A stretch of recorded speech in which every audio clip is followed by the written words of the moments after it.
Mirror, mirror on the wall, who's the fairest of them all? This is the question every individual asks themselves every day. That makeup, the 10-step skincare, or the new diet trend that you follow, are we choosing them because we love ourselves? Or because society keeps reminding us what beautiful is supposed to look like? Happy New Year, everyone. In this episode, I sit down with Kriti Mohan Raj, a TIPS alumna currently pursuing Bachelor of Business Administration at Christ University. She is an incoming risk analyst at KPMG, a former marketing intern at Reckitt Benckiser, Bengaluru, and the founder and former vice president of Girl Up Tips. Hey, hi Lithanya. It's a pleasure being here in TIPS as always, and thank you for inviting me to this podcast. It's a pleasure really, especially for a topic with such gravity. I only hope to do it justice. Sure. And is here to unpack how beauty standards are shaped by celebrities, social media, capitalism, and consumer culture. From the rise of it girl aesthetics and beauty influencers to pretty privilege, plastic procedures, and the pressure placed on younger generations, we explore how appearance has become a form of social currency. This conversation isn't just about makeup or trends, it's about power, validation, and who profits from our insecurity. A conversation for anyone who's ever felt watched, compared, or even judged by their appearance. So sit back and enjoy your mug of coffee.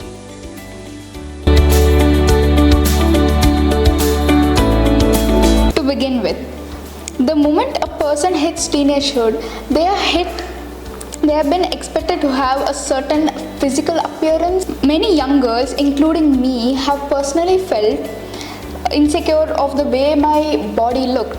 And I really think social media and unrealistic beauty standards really adds on to that insecurity. Even Smriti Mandhana, an Indian cricketer who won the Women's World Cup, has been recently hit by body shaming comments on the internet. So, despite being an accomplished athlete, when public figures and everyday people are judged so harshly for their appearance, what message does it send to young people, and does it push us to constant self-criticism?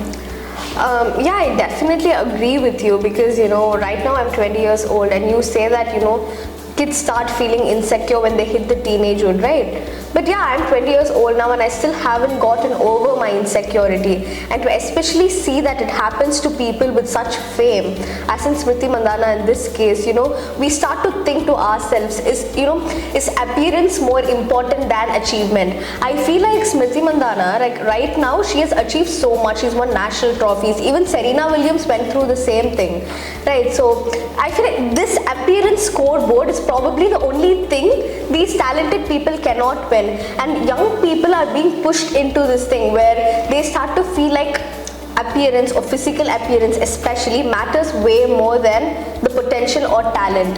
Serena Williams recently said that she's won 23 Grand Slams, and yet every time she gets on the court there is a constant scrutiny that she has to put herself under, thinking is her muscular physique too muscular?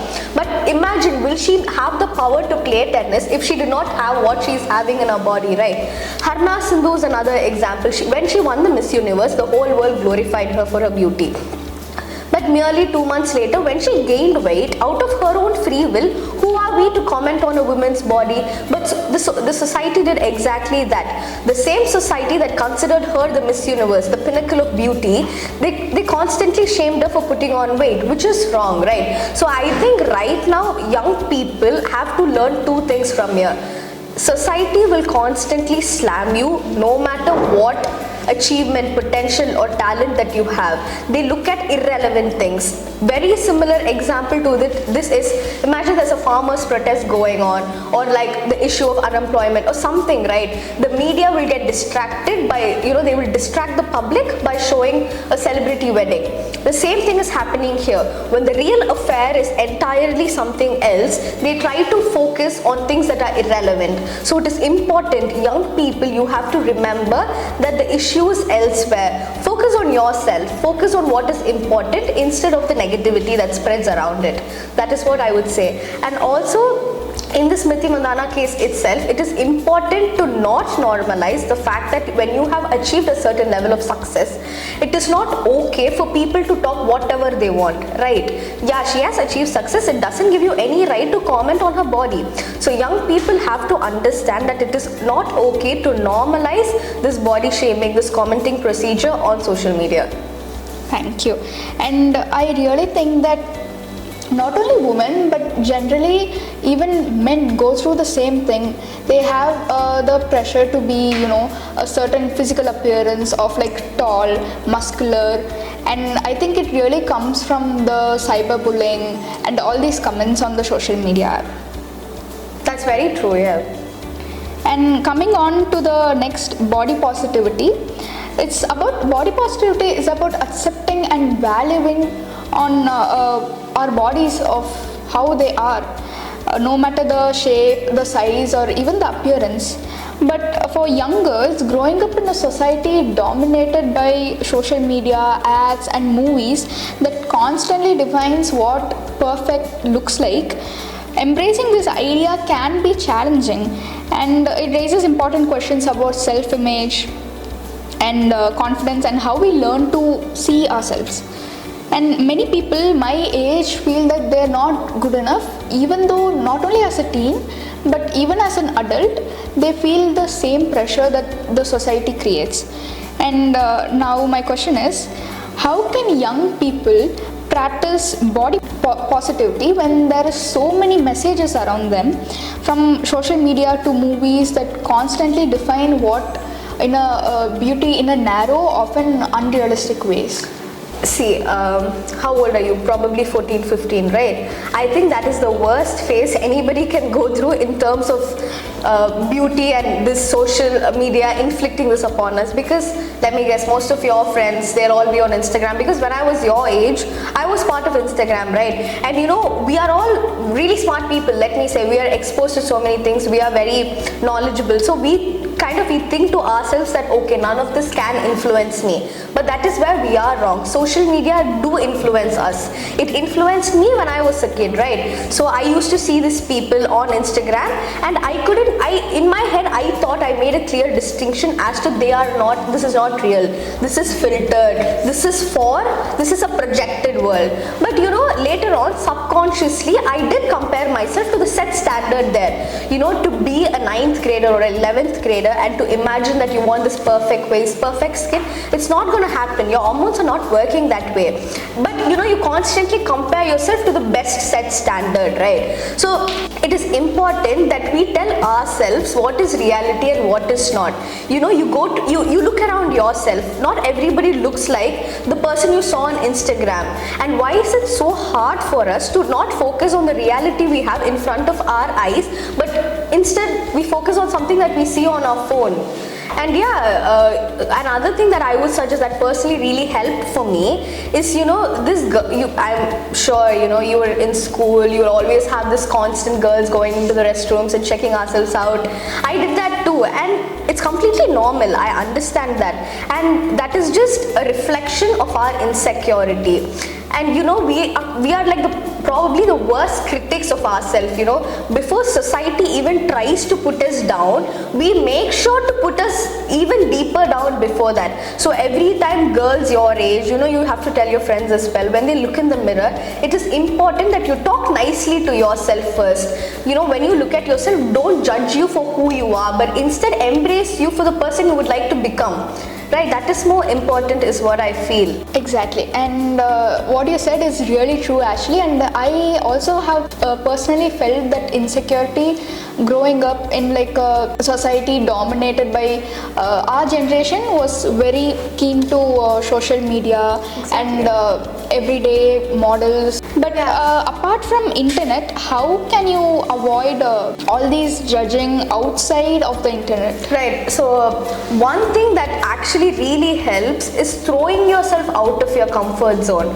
Because back in my days, when there were these programs and all, right, like when you have to go up on stage for like a talk or like a dance performance, there were guys or girls who were insecure to get on the stage because they thought they were not pretty enough. But something that we must realize ourselves is that pretty doesn't matter, your potential matters, but the society fails to teach us that. So you know what, you be the better man, you teach yourself what is important, right? So you be the intellect here, throw yourself out of your comfort zone, and for once take the chance of putting yourself out there and see how it feels. If you are a skinny person, it is okay. Dress in clothes that make you look extra skinny, because that's what I did. And when people saw me for the real person that I am, yeah, they said things, but I was okay because I knew, yeah, this is the way I am. And it doesn't matter because I was not an unhealthy kid. I was healthy, but my metabolism was faster, and that's why I was skinny, right? So there are, each person has their own problems. And especially boys, when they feel like they are short, they cannot do anything about it. Can somebody control your height? No, right? No. It's a very natural phenomena. So to push yourself down or to beat yourself up for something that you have no control of is really disheartening. So instead, just go out there. I know it's really scary, right now it's easy for me to sit under these lights and talk about something like this, but I understand how sensitive this issue could be for you. I was in your place. So it's okay, guys, just come out of your comfort zone for once, at least for me, at least for this podcast. We put so much effort. Go out there and be insecure. It's okay to be insecure. Just be insecure for once in your life, and trust me, that fear that you have will get rid. And we are personally saying this as people who have actually experienced this. Exactly, yeah. And in 2024, Paranchi Nigam, a teenager who topped her class 10 exams, scoring 98.5% in Uttar Pradesh, faced a wave of body shaming comments and cyberbullying for her physical appearance. And now when young people are shamed for their appearance online, regardless of who they are or what they have achieved, what does this say about how normalized cyberbullying has become and its impact on mental well-being? Again, when you stress the word normalized, I feel like we've definitely normalized the wrong things, right? Imagine all these people who are talking or commenting about this person, Prachi Nigam, as you said. She scored 98.5% in Uttar Pradesh in a 10 board exam. None of these people scored the same, right? And yet they chose to comment on something that was very irrelevant. Like I initially mentioned in my first question, they always tend to focus on the wrong things. But just like she said, what did she say in her interview? She said, I do not care. I got these marks, I'm happy about it. I do not care how I look, right? And that is what is important. But I feel like we are the society, it was us who body shamed her because we are not her. So all of us, I think it is important to take collective blame, because social media is a very powerful medium, and when we do not oppose to something that is being happening on there, we are also faulted, right? So I think it is important that we as a society take a stance against all these commenting, and that has to be normalized instead of this, right? And I feel like, when you have an opinion that is a controversy that you fear to say in public, as in, see, I will not come to this forum and I would not say that Prachi Nigam has an appearance that I wouldn't look forward to, right? That is a very or like conventional beauty standards. Exactly. She doesn't fall under the conventional beauty standard. I wouldn't give that opinion in public because I know that is wrong, right? But instead, if you and I in the backstage say that, oh, Prachi Nigam, she's not an attractive girl, that is equally as bad as me doing it in a public forum, although what we did was in a closed space. Because when I say something like that, it influences you. You maybe start thinking that, okay, now I have the right to comment on a girl's body because she did as well, and then you in your close circle you start talking about it, and this becomes a whole new thing. The narrative shifts here. So instead, I feel like if you have an opinion and if you are scared to talk about it in public, and if you know that it is going to do no good to the society, refrain from speaking it out. and that's how a change will be created. It's not only in this case, be it in any issue. If you feel like that opinion you have, be it, maybe it is right, okay, it doesn't even matter. But if it is something that is not going to do good for the society, it is important that we keep it to ourselves so it does not become a whole propaganda, is what I am saying. And that should have happened with Prachi Nigam. You have an opinion, keep it with yourself. Who asked you to come on stage and talk it out? And that's not fair. She's what, a 16-year-old girl. Is it humane to comment on a 16-year-old girl's body who has achieved so much? So let us take stance as a society, and change has to begin inherently. So guys, even when you don't want body shaming to happen to you, how is it fair that you do it to others? Because people say that insecurity, when you project insecurity, when you call somebody something, it's because inherently you have that insecurity within yourself. That is what comes out, right? So stop body shaming. I think it really comes from the mindset and like the way our surroundings has been affected for that mindset. Definitely. If you're surrounded by people who think you're not fit for conventional beauty standards, you obviously grow a mindset. Right. And when you spread it out, it really becomes like a bullying and like a commenting on people's appearance, and it really creates impact on their mental well-being. That's true. So how can young people protect themselves and their mental well-being? Right. So I think protecting your mental well-being starts within ourselves. First, we have to grow as intellects. And I know when I say that, and I think this is the second time I'm saying it, sorry to bore you guys with the same thing, but I feel like it is important that we distinguish what is actually happening, right? Because like I said, we focus on irrelevant things like appearances instead of focusing on achievements. So that is exactly what is happening. So before feeling insecure, ask yourself, is this really important? Because when you look at 100 other people around you, none of them are like 10x prettier than you. They're all like, we're all looking the same, right? So it's okay to feel what you're feeling. It's just that media, social media, movies, everything have fixed upon you this certain standard. I understand people around you are commenting, but I'm pretty sure they themselves are very insecure, right? Maybe something you are insecure about, that is something they admire about you, and you'll never know. Because what has happened to our generation, instead of constantly complimenting each other, we keep criticizing them, So change the narrative. We have to be the generation that creates the change, right? And also, what was your question again? How can we protect our mental right. well-being? Yeah. So in Instagram, there's this feature like we can choose. We can create the algorithm. I mean, we cannot create the algorithm, but we can modify the algorithm into seeing what we like, right? So there are a lot of posts, right? Let us be real here. Like the generation before us, they were all a little bad. They brought in all these filters, and they created this whole thing where we are pretty like this, but it's all really fake. And come on, let us take some credit for ourselves. We are this generation, really cool generation, where we brought in this no filter. I am real. I am this. I am that. We see girls and waking up looking as natural as they can be. So start changing your aura, is what I'm saying. Instead of focusing on the negativity, start looking at things that gives you confidence, because nobody is going to help us here. Come on, we are living in this 21st century. Nobody is going to come and lift us up. We have to do it for ourselves. So what I'm saying is, modify your Instagram algorithm. Start seeing things that inspires you. Instead of seeing this fake filtered girl, start seeing this girl who eats healthy, who goes to the gym because she wants to be healthy for herself. So start changing the narrative. Exactly.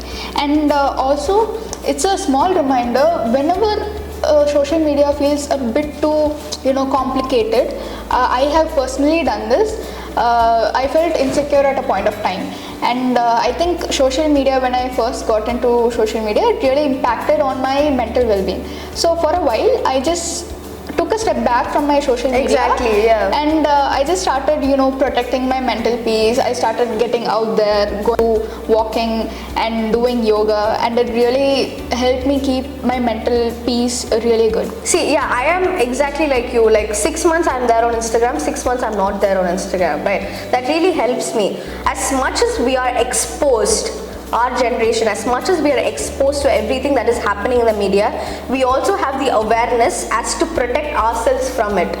And it is important that we choose where we want to belong. It is really hard to, temporarily disable my Instagram. I miss seeing people's stories. I miss watching reels. But what to do? I don't have a choice. I want to keep my sanity, right? So that's why I do it, but it's really hard. Beauty trends, coming to the next agenda. In India, we are increasingly influenced by Western and Korean beauty idols. It creates an insecurity. I like to be South Indian. I want to be as South Indian as I. Sometimes I even keep kungumam and gold. And I think our finance minister would really love it, right? Yeah, that's what I thought so too. And shall I pass it? Exactly, yeah.